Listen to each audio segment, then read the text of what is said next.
Have you ever met someone like this? Texting you, constantly, remembering everything you ever said, telling you you're different from everyone else after just 2 weeks. It felt incredible, didn't it? Like finally, someone truly sees you. That feeling was engineered, not love, a strategy. This is love bombing, and by the end of this video, you will never miss it again. London, 1980. A 19-year-old woman named Diana Spencer attended a house party. Charles had just lost his beloved uncle, killed by a bomb. He was devastated. Diana looked across the room and walked straight toward him. "You looked so sad at the funeral. You're lonely. You should be with someone who looks after you." Within months, letters, calls, gifts, constant presence. Diana later said, "I thought I was the luckiest girl in the world." A reporter asked, "Are you in love?" Diana, "Of course." Charles paused. "Whatever in love means." Diana said later, "That threw me completely. It traumatized me." She had married a man who was already in love with someone else. She was a solution to a problem, not a person who was loved.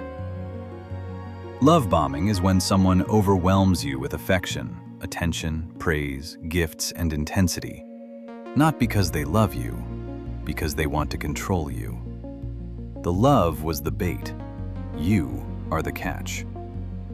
It is deliberate, it is calculated, and it works every time. They create an emotional dependency, fast. They make you feel so seen, so special, so chosen, that you become addicted to that feeling. And once you're addicted, they have everything they need. Here is why it works, and why even intelligent people fall for it. When someone showers you with attention, your brain releases dopamine, the same chemical released by gambling, by social media likes, by cocaine. At the same time, oxytocin, the bonding chemical, trust, safety, attachment. Together, they create one of the most powerful emotional states a human can experience.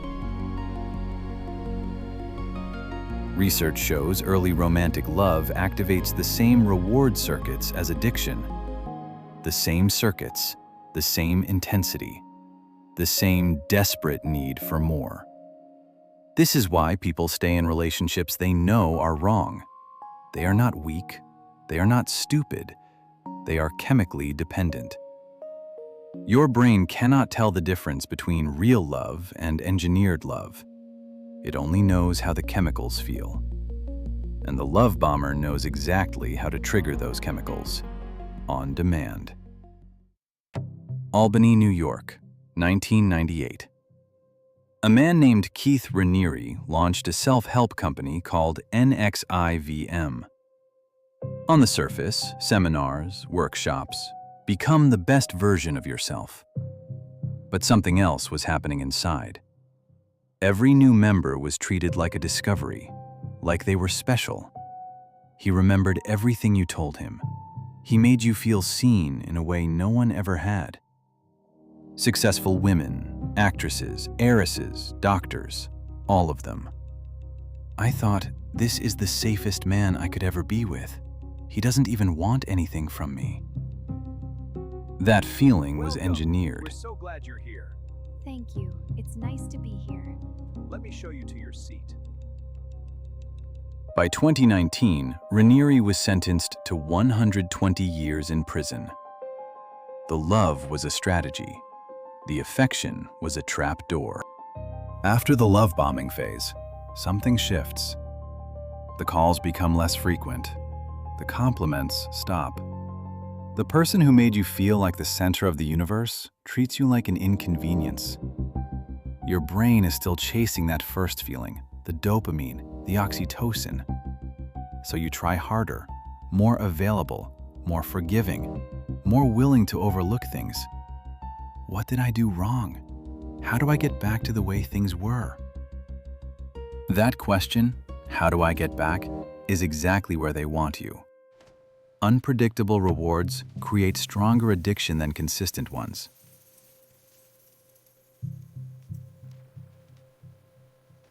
A slot machine that pays out sometimes is more addictive than one that always pays out.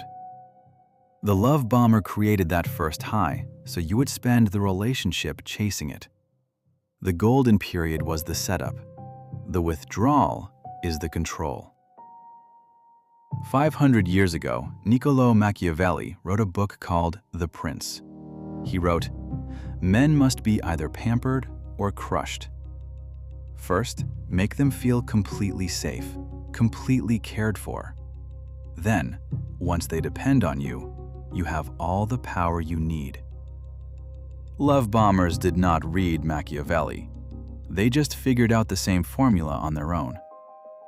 So how do you recognize love bombing before it's too late? It moves too fast. Everything is intense and accelerated. Declarations of love in weeks, not months. They put you on a pedestal immediately. "I've never met anyone like you. You're different from everyone else." They demand constant contact, hurt when you don't respond immediately. They isolate you gradually, steering you away from friends and family. Real love builds slowly. It earns trust over time. It is patient. If someone is trying to make you feel extraordinary in the first 2 weeks, ask yourself why. What do they need from you? Love bombing exploits something genuinely human, the need to be seen, to matter to someone. There is nothing wrong with wanting those things. The manipulation is not your fault. The chemistry is not your fault. But now you know what it looks like. Intensity without history is a warning sign, not a love story. When someone rushes intimacy, they are building a dependency before you can make a real choice. Healthy love gives you time. It gives you space. It lets you stay who you are. Trust the slow burn. Be suspicious of the explosion.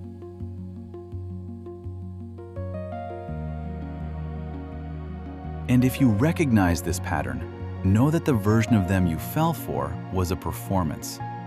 You deserve someone who doesn't need to perform. Next week, we go even deeper. 500 years ago, Machiavelli wrote exactly how to control what people believe and who they trust. Today, it has a different name: social proof manipulation. And it is happening to you right now. Are you the one being played, or the one doing the playing? Next week, you will know how both work. Subscribe. New video every week. See you next time.